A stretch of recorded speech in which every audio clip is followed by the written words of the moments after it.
여러분, 2차 세계대전 하면 떠오르시나요? 아마 대부분은 강력한 독일군이 유럽을 휩쓰는 무시무시한 이미지를 떠올리실 겁니다. 그런데 말이죠. 사실 이 전쟁 초기에 전 세계가 최종 보스로 점찍었던 나라는 독일이 아니었습니다. 바로 프랑스였죠. 당시 프랑스 육군은 차타공인 유럽 1위 아니 세계 최강이라 불렸습니다.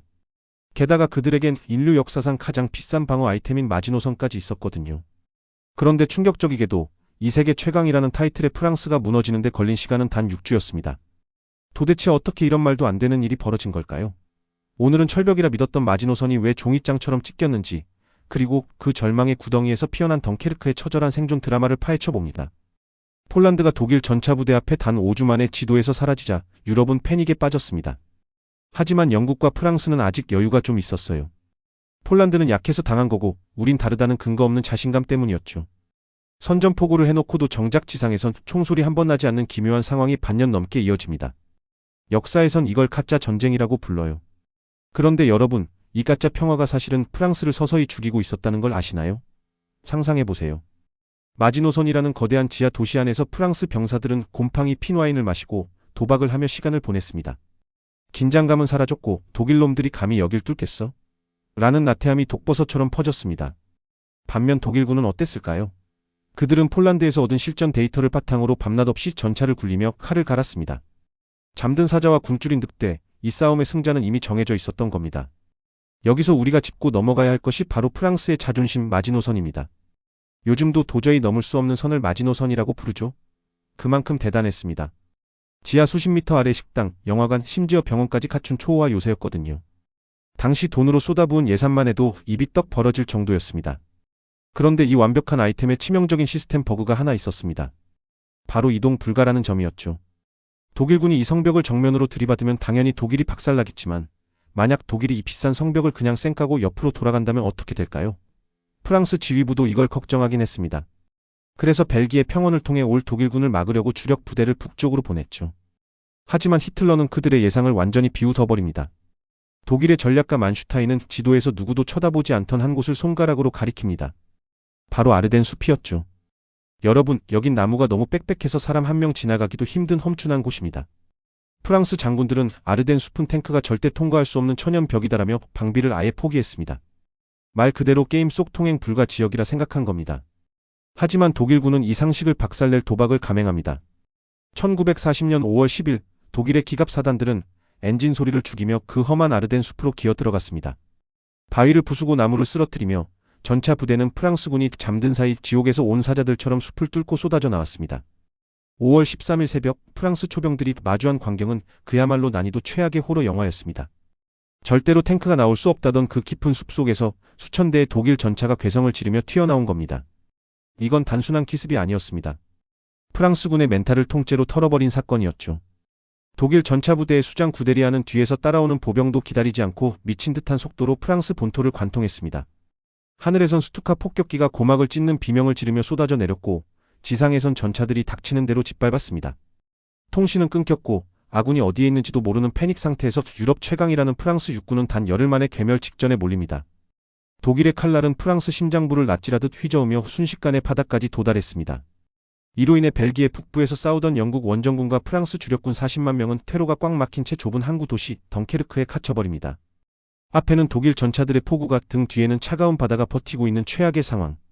이제 연합군은 전멸뿐인 것처럼 보였습니다. 히틀러가 손가락 하나만 까딱하면 40만 명의 젊은이가 바닷속 고기밥이 될 판이었죠. 그런데 여기서 역사상 가장 미스터리한 일이 벌어집니다. 독일 탱크들이 정비를 핑계로 3일간 멈춰 선 겁니다. 히틀러의 이 치명적인 실수는 곧 인류 역사상 가장 위대한 드라마의 서막이 됩니다. 영국 총리 처칠은 이 천금 같은 3일을 놓치지 않았습니다. 그는 전 국민에게 호소했습니다. 우리 아들들을 구해야 합니다. 배를 가진 사람들은 모두 덩케르크로 가십시오. 여기서 정말 눈물 없이는 볼 수 없는 장면이 펼쳐집니다. 거대한 해군 군함들 틈으로 평범한 어부들의 낡은 고기잡이 배, 주말에 가족과 타던 요트, 심지어 노를 젓는 작은 나무 보트들까지 수백 척의 민간 배들이 거친 파도를 뚫고 바다를 건너기 시작했습니다. 상상해보세요.